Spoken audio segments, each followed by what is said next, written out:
नमस्कार साथियों, स्वागत है आपका हमारे YouTube चैनल में। आप छत्तीसगढ़ की किस जगह से हमारे समाचार सुन रहे हैं? कृपया कमेंट बॉक्स में लिखकर हमें जरूर बताएं। रायपुर से प्रस्तुत हैं छत्तीसगढ़ के प्रादेशिक समाचार। समाचारों के साथ मैं रजनी शुक्ला। पहले मुख्य समाचार। राष्ट्रीय जनजातीय महोत्सव नई दिल्ली में हुआ शुरू। प्रधानमंत्री नरेंद्र मोदी ने किया उद्घाटन। बस्तर संभाग में पिछले कुछ दिनों के दौरान भाजपा के स्थानीय नेताओं की हत्या के विरोध में पार्टी ने जगदलपुर में किया धरना प्रदर्शन। वहीं राज्य सरकार ने इन घटनाओं की जांच के लिए एनआईए को लिखा पत्र। भारतीय सेना में अग्निवीर महिला पुलिस सहित विभिन्न पदों की भर्ती के लिए ऑनलाइन आवेदन की प्रक्रिया हुई शुरू।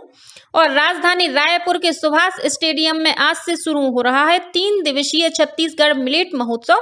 प्रदेश में कोदो, कुटकी और रागी की खरीदी अब 25 फरवरी तक होगी। अब समाचार विस्तार से। राष्ट्रीय जनजातीय महोत्सव कल से नई दिल्ली में शुरू हो गया है।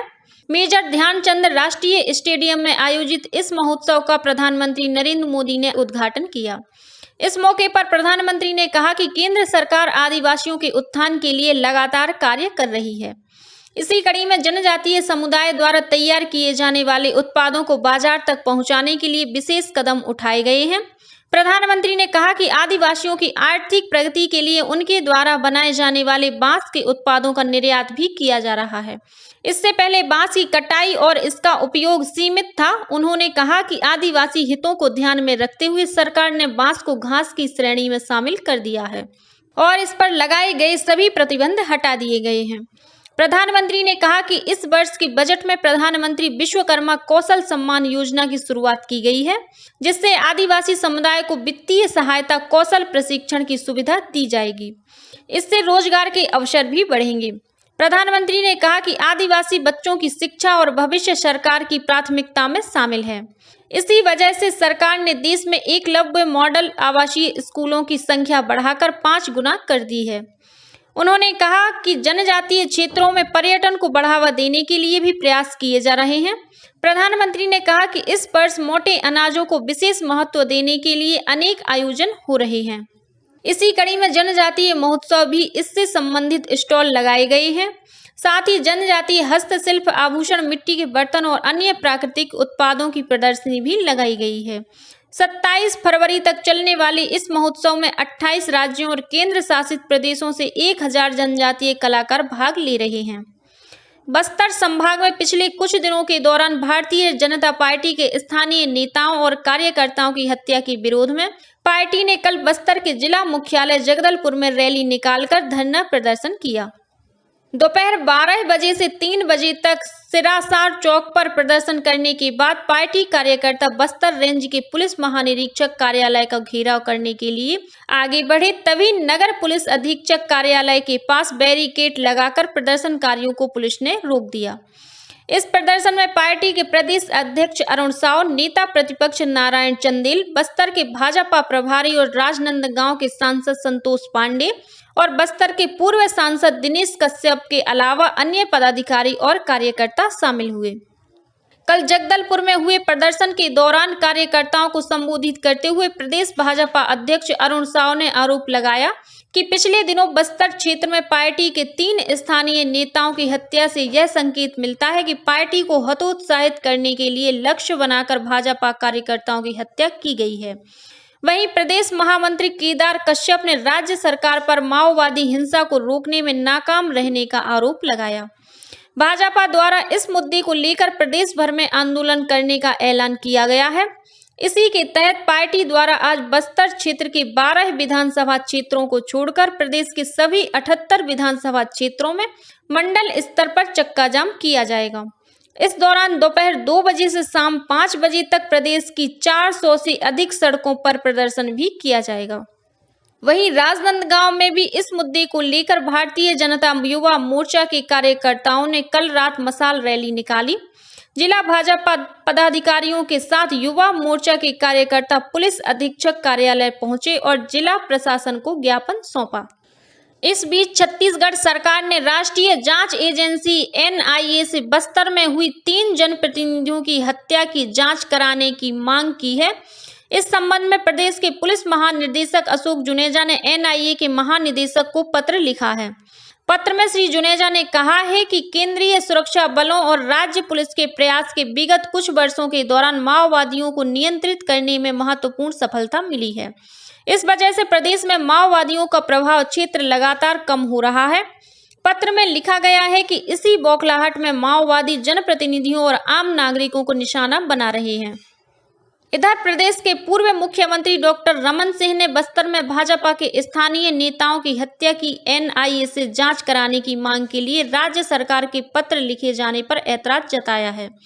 कल रायपुर में पत्रकारों से चर्चा करते हुए डॉक्टर सिंह ने कहा कि वर्ष 2013 में झीरम घाटी हत्याकांड की जांच के लिए उनकी सरकार ने केंद्र में कांग्रेस की सरकार होने के बावजूद एनआईए को जांच के लिए चुना था, लेकिन वर्ष 2018 में राज्य की कांग्रेस सरकार ने झीरम घाटी हमले की जांच के लिए एनआईए से किनारा करते हुए अलग से एसआईटी का गठन कर दिया था। डॉक्टर सिंह ने कहा कि अब भाजपा नेताओं की हत्या हो जाने पर वही कांग्रेस सरकार अपनी जिम्मेदारी से बचने के लिए एनआईए को पत्र लिखकर उस एजेंसी पर भरोसा भी जता रही है और उसी से जांच की मांग कर रही है। भारतीय सेना में अग्निवीर महिला पुलिस नर्सिंग असिस्टेंट वेटनरी, सैनिक सिपाही फार्मा और धार्मिक शिक्षक की भर्ती के लिए कल से ऑनलाइन आवेदन की प्रक्रिया शुरू हो गई है। इस संबंध में अधिसूचना जारी कर दी गई है। अधिसूचना भारतीय सेना की वेबसाइट www.joinindianarmy.nic.in पर उपलब्ध है। सेना भर्ती कार्यालय रायपुर ने बताया कि इन पदों पर भर्ती अग्निवीर प्रक्रिया से अलग पुरानी नीति के तहत की जाएगी। इसके लिए ऑनलाइन आवेदन की प्रक्रिया 15 फरवरी की रात 12 बजे से प्रारंभ हो गई है। इस भर्ती के लिए छत्तीसगढ़ और मध्य प्रदेश के आवेदकों की परीक्षा एक साथ एक ही केंद्र पर ली जाएगी। यह ऑनलाइन परीक्षा 15 अप्रैल 2023 के बाद होने की संभावना है। राजधानी रायपुर के सुभाष स्टेडियम में आज से 3 दिवसीय छत्तीसगढ़ मिलेट महोत्सव का आयोजन किया जाएगा। 19 फरवरी तक चलने वाले इस महोत्सव में भारत के नामी गिरामी शेफ मिलेट यानी कोदो, कुटकी और रागी से नए नए व्यंजन बनाना सिखाएंगे और इसे मेहमानों को पेश भी करेंगे। वहीं राष्ट्रीय स्तर के विशेषज्ञ कोदो, कुटकी और रागी की विशेषताओं पर चर्चा करेंगे।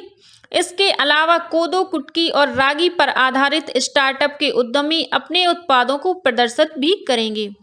इस महोत्सव का उद्देश्य लोगों को अपने दैनिक आहार में कोदो, कुटकी और रागी जैसे अनाजों को शामिल करने के लिए प्रेरित करना तथा उनमें इन अनाजों के पोषक मूल्य के प्रति जन जागरूकता लाना है।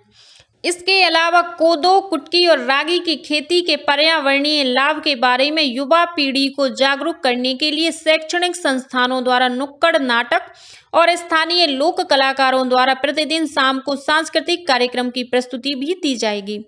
इस बीच राज्य सरकार ने निर्णय लिया है कि प्रदेश में कोदो, कुटकी और रागी की खरीदी अब 25 फरवरी तक की जाएगी।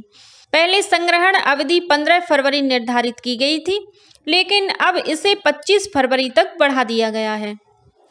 राजनांदगांव में आयोजित महंत राजा सर्वेश्वर दास अखिल भारतीय हॉकी प्रतियोगिता का खिताब पेट्रोलियम बोर्ड नई दिल्ली की टीम ने जीत लिया है। अंतरराष्ट्रीय हॉकी स्टेडियम में खेले गए फाइनल मैच में नई दिल्ली ने सेल अकादमी राउरकेला को 1 के मुकाबले 7 गोल से हराकर खिताब पर कब्जा किया। इस प्रतियोगिता में देश भर की 22 टीमों ने भाग लिया। कल हुए समापन समारोह में मुख्यमंत्री भूपेश बघेल ने विजेता और उपविजेता टीमों को पुरस्कार और ट्रॉफी प्रदान की। इस मौके पर मुख्यमंत्री ने हॉकी स्टेडियम में फ्लड लाइट और पवेलियन निर्माण के लिए 5 करोड़ रुपए देने की घोषणा की। दुर्ग की बैडमिंटन खिलाड़ी आकर्षि कश्यप ने दुबई में आयोजित एशिया मिक्स्ड टीम चैंपियनशिप में शानदार प्रदर्शन करते हुए संयुक्त अरब अमीरात की खिलाड़ी मधुमिता सुंदर पंडी को सीधे गेम में 21-6, 21-7 से पराजित किया। उनके इस प्रदर्शन से भारतीय टीम ने दूसरे टाई में जीत हासिल की। इस प्रतियोगिता में भारत ने मेजबान संयुक्त अरब अमीरात को 5-0 से हराकर क्वार्टर फाइनल में अपनी जगह पक्की कर ली है। इसके बाद अब भारत का अगला मुकाबला मलेशिया के साथ होना है। एशिया मिक्स्ड चैंपियनशिप में जगह बनाने वाली आकर्षि कश्यप छत्तीसगढ़ की पहली खिलाड़ी बन गई हैं। जॉर्डन के अम्मान में 7 से 14 फरवरी तक आयोजित तीसरी वेस्ट एशियन महिला हैंडबॉल चैंपियनशिप का खिताब भारतीय टीम ने जीत लिया है। विजेता भारतीय टीम में दक्षिण पूर्व मध्य रेलवे बिलासपुर जोन की 3 महिला खिलाड़ी भी शामिल रही हैं। रायपुर रेल मंडल की हैंडबॉल खिलाड़ी निकी, काजल और मीनू ने शानदार प्रदर्शन करते हुए भारतीय टीम की जीत में अपना योगदान दिया। भारत निर्वाचन आयोग द्वारा आयोजित राष्ट्रीय जागरूकता प्रतियोगिता में बस्तर के युवाओं ने अपनी विशेष छाप छोड़ी है। 25 जनवरी को राष्ट्रीय मतदाता दिवस पर मेरा मत मेरा भविष्य विषय पर आयोजित प्रतियोगिता में बस्तर के युवाओं ने गीत, वीडियो, पोस्टर, नारा लेखन और प्रश्नोत्तरी सहित 5 विधाओं में भाग लिया। इनमें बस्तर जिले से अभय एम सेमदेकर और आशीष सामंत को नारा लेखन प्रतियोगिता में विशेष उल्लेख के रूप में पुरस्कृत किया गया। कलेक्टर चंदन कुमार ने इन विजेताओं को 2000 रुपये नगद और प्रमाण पत्र देकर सम्मानित किया। इंदिरा गांधी कृषि विश्वविद्यालय रायपुर में संचालित कैरियर डेवलपमेंट सेंटर द्वारा भारतीय कृषि अनुसंधान परिषद, राष्ट्रीय कृषि उच्च शिक्षा परियोजना, भारतीय कृषि प्रबंधन अकादमी के सहयोग से कृषि छात्रों के लिए कैरियर काउंसलिंग एवं व्यक्तित्व विकास पर परिसंवाद श्रृंखला का आयोजन किया जा रहा है। इस परिसंवाद श्रृंखला के तहत 16 से 23 फरवरी 2023 तक विद्यार्थियों के कैरियर काउंसलिंग एवं व्यक्तित्व विकास पर विभिन्न विषय पर प्रतिदिन विषय विशेषज्ञों द्वारा व्याख्यान दिया जाएगा। दुर्ग जिले में आंगनवाड़ी केंद्रों के माध्यम से कुपोषित बच्चों को पोषण के दायरे में लाने के लिए अंडों का वितरण किया जाएगा।